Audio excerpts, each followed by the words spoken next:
नमस्कार, मैं डॉक्टर भरत मीना, सहायक आचार्य राजनीति विज्ञान विभाग, बाबू शोभाराम राजकीय कला महाविद्यालय अलवर। आज की कक्षा है BA पार्ट फर्स्ट। टॉपिक है भीमराव अंबेडकर। विद्यार्थियों, जैसा कि आप जानते हैं, इस देश की आजादी में अनेक नायकों की भूमिका रही है। उनमें अंबेडकर भी एक बड़े नायक हैं। अंबेडकर न केवल स्वाधीनता आंदोलन के नायक हैं, बल्कि वो इस देश के स्वाधीनता आंदोलन के सवालों से जूझते हुए भारत की सामाजिक समस्याओं के समाधान के लिए भी जूझते रहे हैं और इस नाते वो एक बड़े समाज सुधारक के तौर पर भी इस देश में जाने जाते हैं। इतना ही नहीं, समाज सुधारक होने के साथ साथ एक संविधान वेत्ता भी वो थे और इस नाते भारत की संविधान की जब रचना करने का समय आया तो इस देश के उस समय के नायकों ने एक आम राय से डॉक्टर भीमराव अंबेडकर के व्यक्तित्व और प्रतिभा को जानते हुए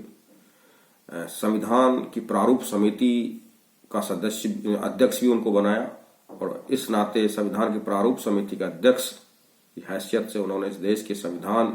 के निर्माण में भी बहुत महत्वपूर्ण भूमिका निभाई और उनकी इस भूमिका को देखते हुए ही प्यार से लोग उन्हें संविधान निर्माता के रूप में भी जानते हैं। तो इतने सारे विविध आयाम उनके व्यक्तित्व के हैं जिनके आधार पर डॉक्टर भीमराव अंबेडकर न केवल भारत बल्कि दुनिया के महान नेताओं की श्रेणी में उनको शुमार किया जाता है और एक चिंतक के तौर पर, एक समाज सुधारक के तौर पर उनको पाठ्यक्रमों में भी पढ़ा जाता है। तो इस रूप में हम देखते हैं आज हमारा जो ये विषय है भारतीय राजनीतिक विचारक, उसमें अंबेडकर के तौर पर अंबेडकर के विचारों को आज हम इस कक्षा में साझा करेंगे। और जब हम अंबेडकर के व्यक्तित्व के बारे में जब चर्चा करते हैं तो पाते हैं कि अंबेडकर के व्यक्तित्व को हम 3 पहलुओं के आधार पर समझ सकते हैं। उनके व्यक्तित्व का पहला पहलू है वो यह है कि वे अंबेडकर उन विषयों पर लगातार सोचते थे कि भारत में स्वतंत्रता की दिशा कौन सी होगी, भारत की समाज व्यवस्था किन मूल्यों पर आधारित होगी आजादी के बाद, और स्वतंत्र भारत का संविधान कैसा हो, समाजवादी समाज की स्थापना कैसे की जाए। क्योंकि अंबेडकर की ये सोच थी कि अगर सामाजिक आर्थिक न्याय की कहीं प्राप्ति की जा सकती है तो उसके लिए समाजवादी व्यवस्था, हमारी लोकतांत्रिक व्यवस्था है वो समाजवादी व्यवस्था होगी, तभी ऐसा संभव होगा। तो ये सवाल उनके जहन में आजादी के आंदोलन के समय से ही मौजूद थे और इनके लिए वो काम कर रहे थे कि स्वतंत्रता की दिशा कैसे हो, देश की स्वतंत्रता की दिशा कैसी हो, समाज व्यवस्था किन मूल्यों पर आधारित हो और संविधान कैसा हो इस देश का और समाजवादी व्यवस्था की स्थापना कैसे की जाए। तो एक तो पहलू इन मूल्यों के संदर्भ में है उनका, जिसके लिए उन्होंने संघर्ष किया, अपने विचार रखे, अपने प्रयास किए। अंबेडकर का व्यक्तित्व का जो दूसरा पहलू है वह है जो बहुत कम प्रचारित किया गया है, उसको बहुत कम उस पर चर्चा होती है, लेकिन वो बहुत महत्वपूर्ण पक्ष है, उसको हम सबको समझना चाहिए और तब जाकर ही हम अंबेडकर के विराट व्यक्तित्व के साथ हम न्याय कर पाएंगे। और वो व्यक्तित्व है कि अंबेडकर एक मजदूर नेता भी रहे हैं और एक देशभक्त विचारक के तौर पर उन्होंने अपनी बातें रखी हैं। क्योंकि अभी तक हम ये देखते हैं कि अंबेडकर की जो छवि है, जो अंबेडकर की जो पहचान है, वो एक दलित नेता की, दलित उद्धारक विचारक की रही है। ये बात सही भी है कि उन्होंने दलितों के लिए काम किया, दलित उद्धार के लिए उन्होंने काम किया, और दूसरी छवि उनकी संविधान निर्माता की है। ये 2 पहलू तो लोग जानते हैं, लेकिन ये इस पहलू पर कम ध्यान गया है कि अंबेडकर जितने बड़े दलित नेता थे उतने ही बड़े मजदूर नेता भी थे और एक उनकी विचारों में कहीं न कहीं देशभक्ति की चिंता हमको देखने को मिलती है। लेकिन ये देशभक्ति वाला विचार इसलिए छिप जाता है कि हम यहाँ देशभक्ति और राष्ट्रवाद का जो अर्थ लगाते हैं वो संकीर्ण अर्थ में ही उसको समझ पाते हैं। इसलिए अम्बेडकर के जो विचार है, जहाँ वो देशभक्ति का मतलब इस देश में निवास करने वाले जो लोग हैं, उन लोगों का उद्धार, उन लोगों के बीच बंधुत्वता, उन लोगों के जीवन स्तर में सुधार, उन लोगों की चिंता के रूप में वो व्यक्त हुई है। अम्बेडकर के लिए कोई देशभक्ति का मतलब ये नहीं है कि इस देश के नदी नालों, तालाब,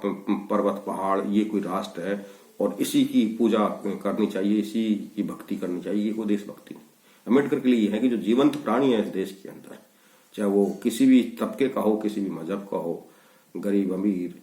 उन भी सबके बीच में एक सौहार्द कैसे स्थापित किया जा सकता है, जो पीड़ित है उसके दुखों को कैसे हरा जा सकता है, जिसके साथ अन्याय हुआ है उसको न्याय कैसे दिलवाया जा सकता है, तभी हम समर्थ राष्ट्र की स्थापना कर पाएंगे जब इस देश के नागरिक समर्थ होंगे, इस देश के नागरिकों के बीच में बंधुत्वता होगी, इस देश के नागरिकों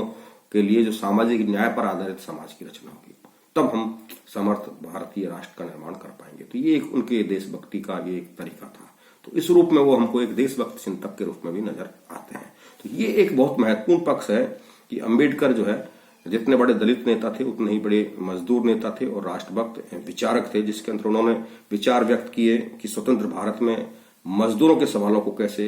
हल किया जा सकता है, भारतीय भाषाओं और राष्ट्रीय एकता के जो सवाल है, क्योंकि हम ये देखते हैं कि आजादी के समय से ही भारत क्योंकि विविधता वाला प्रांत रहा है और विविधता वाला प्रांत होने के नाते यहाँ की संस्कृति, यहाँ की भाषा, यहाँ के रहन सहन, खान पान, इनमें अंतर देखा जाता है। तो इसलिए लोगों की चिंताएं जो है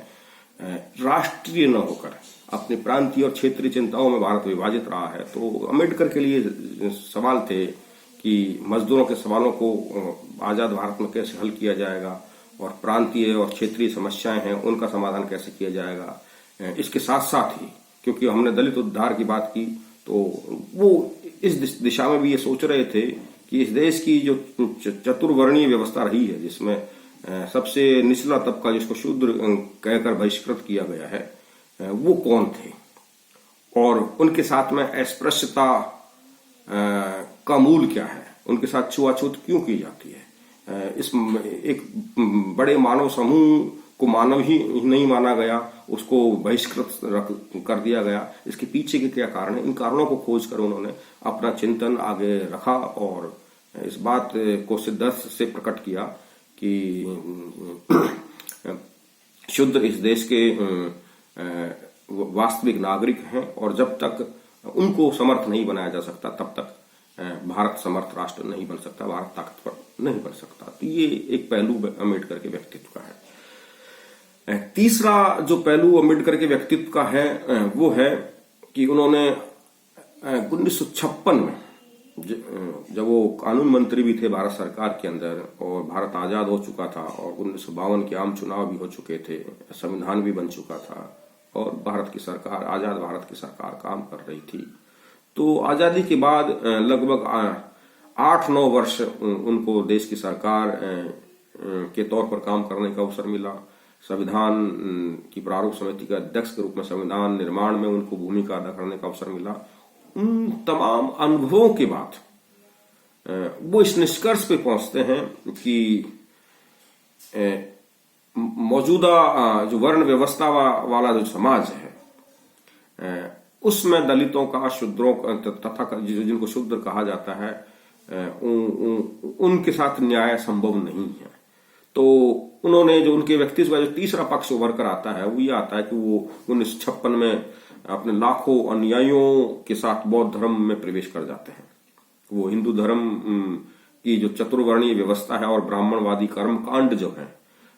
उनको इस बात के लिए दोषी ठहराते हैं कि इनके रहते हुए मानवता के साथ न्याय संभव नहीं है और अछूतों के साथ, दलितों के साथ में न्याय संभव नहीं है। इसलिए वो उस व्यवस्था का बहिष्कार करके वो बौद्ध विचारधारा और बौद्ध व्यवस्था को ग्रहण करते हैं। लेकिन यहाँ इस बात का ध्यान रखना चाहिए कि उन्होंने बौद्ध धर्म का चयन इसलिए नहीं किया कि ये कोई उनकी दृष्टि में, अम्बेडकर की दृष्टि में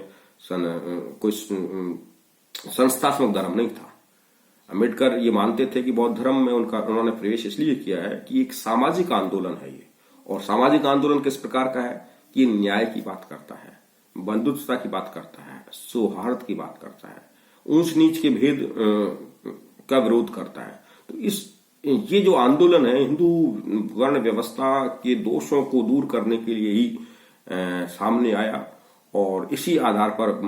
बौद्ध जो है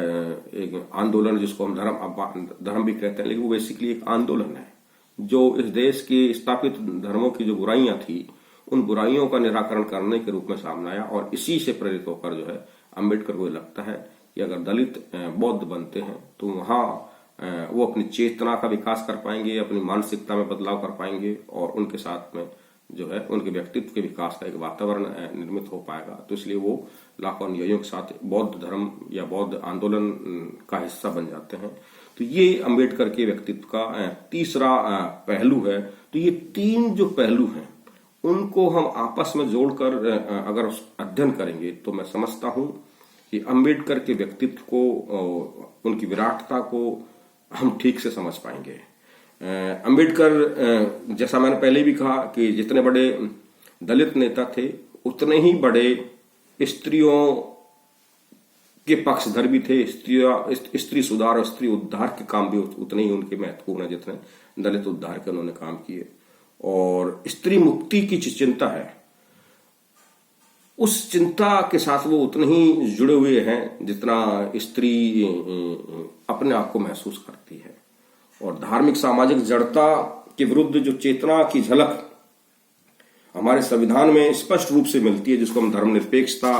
के रूप में देखते हैं, वो कहीं ना कहीं अम्बेडकर की सूझबूझ का ही परिणाम है कि उन्होंने इस देश के संविधान में जो है उसको धार्मिक जड़ता से मुक्त रखने के लिए साइंटिफिक टेम्परामेंट, धर्मनिरपेक्षता जैसे मूल्यों को स्थापित किया, और स्त्री चेतना के वो अगुवा बने। और वो इस प्रकार हम देखते हैं कि इस देश के संविधान के अंदर जो नीति निर्देशक तत्व हैं उनमें कहीं ना कहीं जो है सामाजिक कल्याण के उद्देश्य उसमें छिपे हुए हैं, उसमें स्त्री महिला सशक्तिकरण के उद्देश्य छिपे हुए हैं। तो ये कहीं ना कहीं जो है अम्बेडकर जवाहरलाल नेहरू की जुगलबंदी थी, जिसकी वजह से इस प्रकार के प्रावधान देश के संविधान के अंदर आ पाए, देश के कानून बन पाए।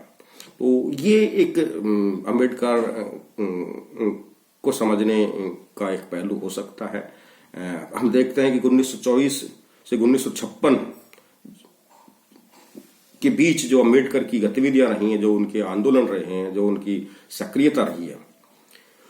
उन सभी